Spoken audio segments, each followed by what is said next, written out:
It has now been ruled that Yallo, the present company of Pornhub and 100 other pornography websites, has been fined $5 million for knowingly hosting child sex abuse material and non consensual material.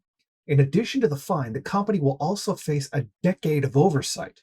The Federal Trade Commission made the ruling that ALO, formerly known as MindGeek, did this while claiming they had a zero tolerance policy for abusive content while allowing it, in some cases, actually promoting it.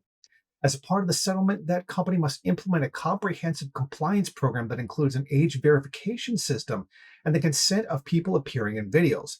They'll also be using technology that will detect child sex abuse material and remove unverifiable content and mandatory third-party reviews of practices for the next 10 years. They'll also have to adopt a new policy for handling performer social security numbers and IDs submitted by performers after it was shown that they mishandled information.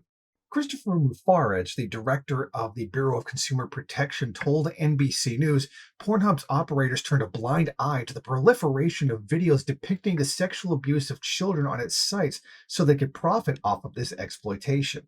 This all started in 2020 when an investigation by the New York Times found that Pornhub allowed the uploading of videos with very little oversight.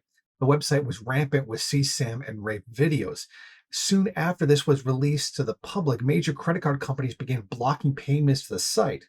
At the time, Pornhub didn't deny the accusation, but did claim that the safety of our community is our top priority, and created a policy that only verified users could upload new content.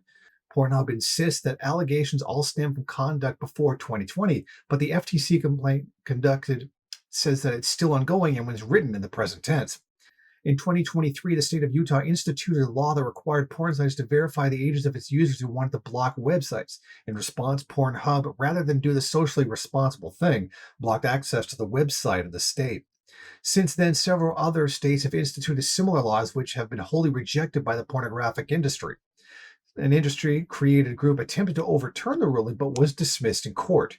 Major porn sites allowing CSAM is nothing new. Pornhub is just the most famous example of it.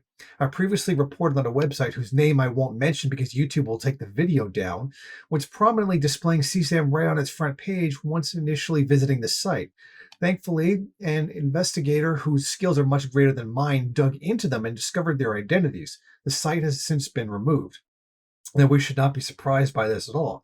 Capitalism will monetize anything to make a buck. I can just hear how the conversation went. They looked the other way on CSAM and rape while it was allowed to be monetized until someone flagged it. Then they took it down, claiming they didn't know it was there. But as the investigation shows, they knew it was there and they still allowed it to remain generating ad revenue. There's literally no explanation other than collecting profits from human misery. This is all about the profit motive and a good indication of why we need to move past it.